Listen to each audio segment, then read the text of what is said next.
eles estariam dizendo horrores. Está todo mundo quietinho. Mas olha, é uma quietude, é uma pasmaceira, é um silêncio dos inocentes, né?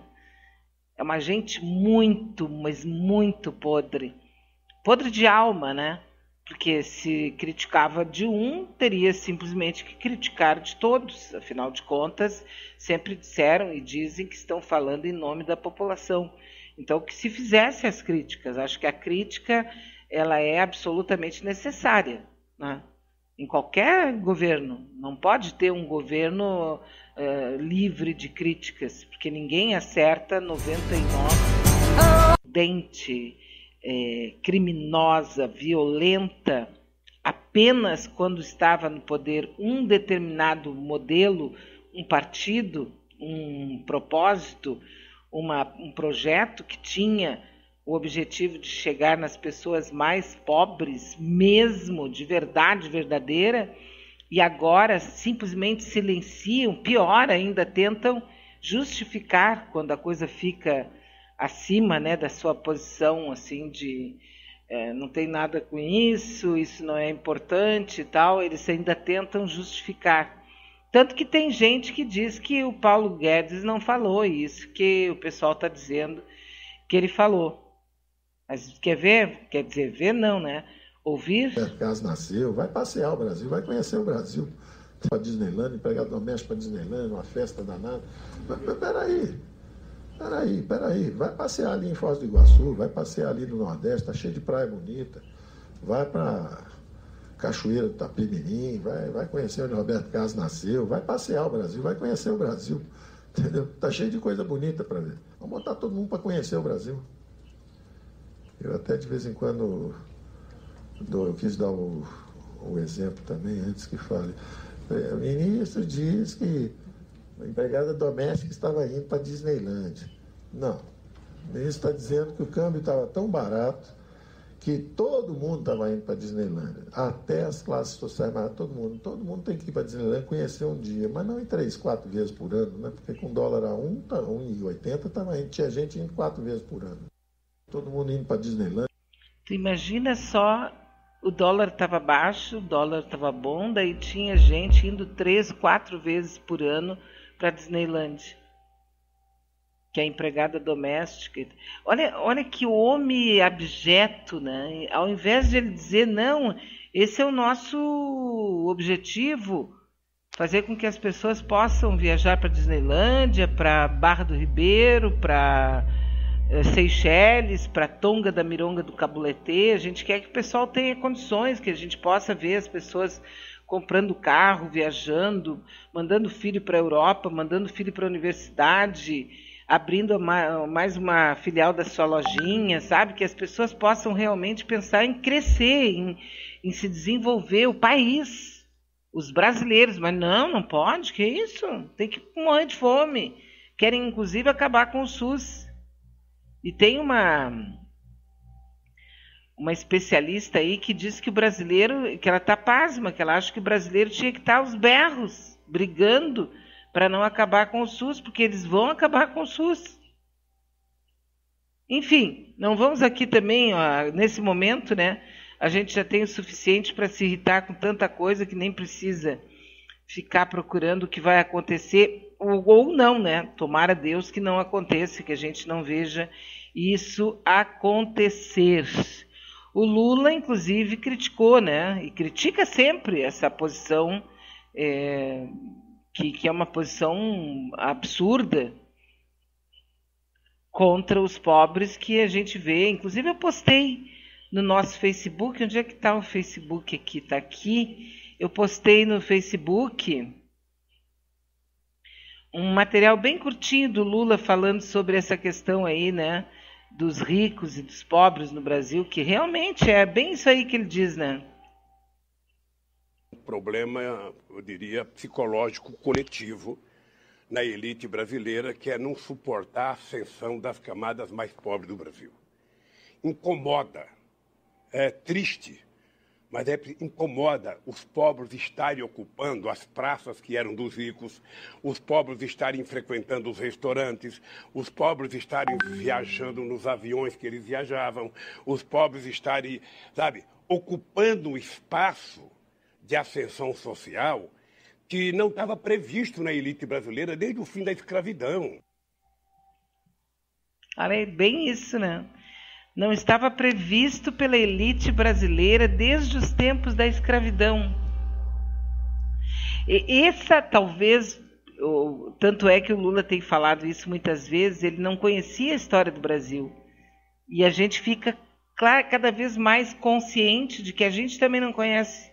Pensa que conhece, mas conhece quase nada. Ontem, por exemplo, eu estava bastante irritada, assim, a gente se irrita, né? E eu também me irrito várias vezes. Então, eu estava bastante irritada com aquela decisão do STJ que liberou aquele cidadão que é negro, extremamente racista, a favor da escravatura, para ser presidente de uma das mais importantes instituições do Brasil, que é a Fundação Palmares, que é uma entidade voltada para a valorização e visibilidade da cultura afro-brasileira, né? Aí eu fiquei muito indignada, digo, agora eu vou comentar, vou falar e tal, mas daí avistei uma matéria, que eu acho que estava no UOL, que mostra o seguinte: as crianças órfãs que eram mandadas de Portugal para catequizar e branquear o país. Olha só que loucura, um capítulo ainda pouco conhecido da formação do povo brasileiro está completando 470 anos. A partir de 1550, de forma sistemática, o Reino de Portugal enviou para a colônia sul-americana meninos e meninas órfãs. O argumento oficial é que essas crianças ajudariam nos trabalhos de evangelização, empreitada que foi assumida pelos padres da Companhia de Jesus, os jesuítas. Mas historiadores concordam que havia outros motivos. Tirar esse problema das ruas de Portugal, as criancinhas pobres, órfãs, e ao mesmo tempo promover o branqueamento da população do Brasil. Os jesuítas sabiam como o aprendizado de línguas costuma ser mais fácil na primeira infância. Assim, as crianças acabavam sendo úteis intérpretes das línguas indígenas. Os primeiros tradutores que existiram no Brasil eram homens brancos que haviam se envolvido com índios indo morar em aldeias. Eles aprenderam idiomas e acabaram traduzindo a comunicação dos jesuítas para os nativos e vice-versa, né? Então, os homens foram fazer isso, não deu certo, daí eles tiveram a ideia de utilizar crianças órfãs.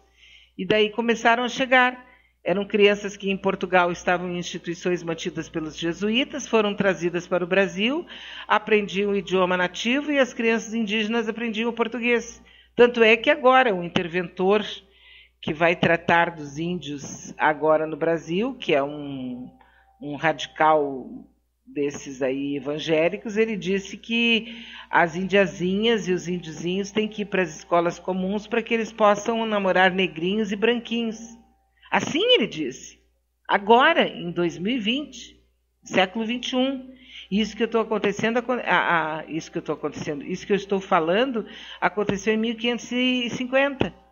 E agora, o cara diz isso agora, e ele não foi preso. Não foi enjaulado num hospício.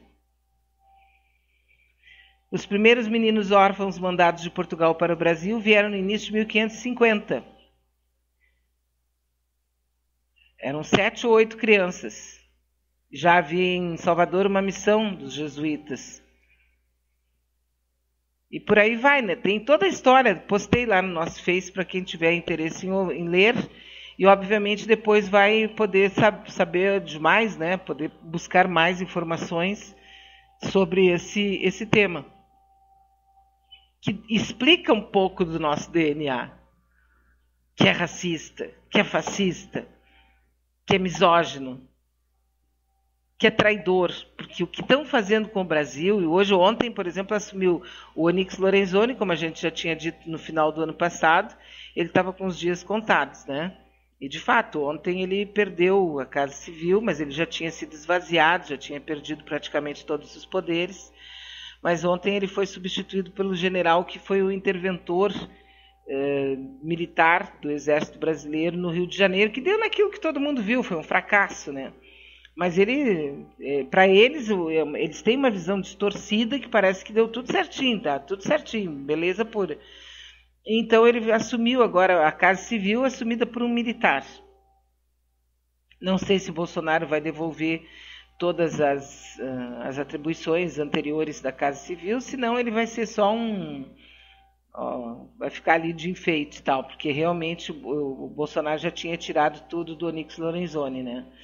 O Osmar Terra, a primeira notícia que eu recebi é que ele iria assumir uma embaixada, iriam mandá-lo embora do Brasil, não sei para onde, mas também já soube, tem uma segunda corrente aí, hoje provavelmente a gente fica sabendo, que ele vai voltar para a Câmara para ser mais um daqueles muitos lá do baixo clero da Câmara Federal, né? Mas então, quer dizer, e tu vê que esses caras estão vendo, eles estão entregando a Amazônia, estão entregando a base nem vou falar, deixa assim, né? Porque eu tenho certeza absoluta que quem passou pela Escola Superior de Guerra, qualquer um que tenha passado na frente da Escola Superior de Guerra, não precisa nem ter entrado, se passou na frente, sabe que nós estamos hoje num momento de entreguismo total da pátria brasileira.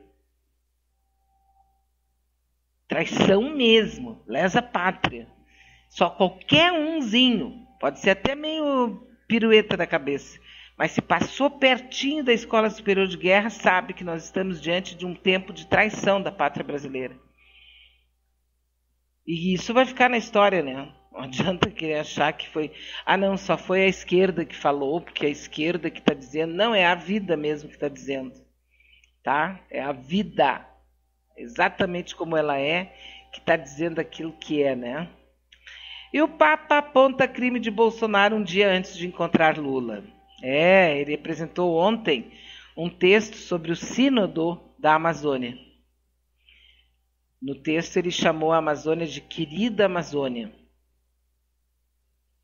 Sem dizer o nome do Bozo, ele classifica como injustiça e crime o desmonte da agenda ambiental, como a exploração mineral de terras indígenas e a legalização do garimpo. É aqui que eu digo, qualquer um que tenha passado na frente da Escola Superior de Guerra sabe do que eu estou falando. Pode ter esquecido, pode estar sofrendo de amnésia, bonitinho, se fazendo de morto para ganhar sapato novo, sabe? Mas ele sabe que é traição. Eu não estou nem falando de tratado comunista, tratado socialista, tratado patriótico, estou falando da Escola Superior de Guerra.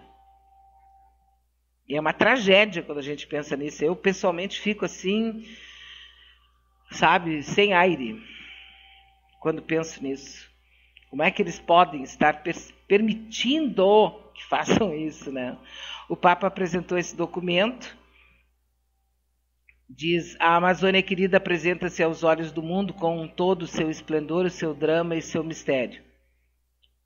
Ele diz que trata-se de sentido de exortação. O que estão fazendo na Amazônia não tem, olha, não estão fazendo com os pobres, o que estão fazendo, tudo que estão fazendo é tão louco, sabe? Que às vezes a gente acha que está num pesadelo. Que a vontade mesmo mais profunda é de acordar, entendeu? Acordar. Tentar acordar de alguma maneira. Do jeito que tá danado, né? Na verdade, o que o Guedes disse é que eles falam entre eles nos jantares regados a vinhos caríssimos e que, insistindo nisso, nesse pensamento, quer que se popularize entre os pobres e os pobres sintam vergonha de si. Gente escrota. Sim, porque daí, né, Nair, pinta, é como se tu colocasse uma semente na cabeça do pobre. E como o pobre, ele tem poucas informações para poder fazer uma análise, qualquer que seja, sobre aquilo que ele está ouvindo, dependendo da palavra, entra ali e entra e fica ali como um poceiro, ocupando a mente do pobre. É muito triste isso. Mas é puramente, né, digamos assim, é verdade. que mais que a gente pode falar aqui? Deixa eu ver. Eu tenho aqui uma fala da Lúcia dos Santos. Fazia algum tempo que ela não nos mandava nada, né? E volta aí com vontade. Bom dia, então. Bem-vinda para a nossa querida amiga Lúcia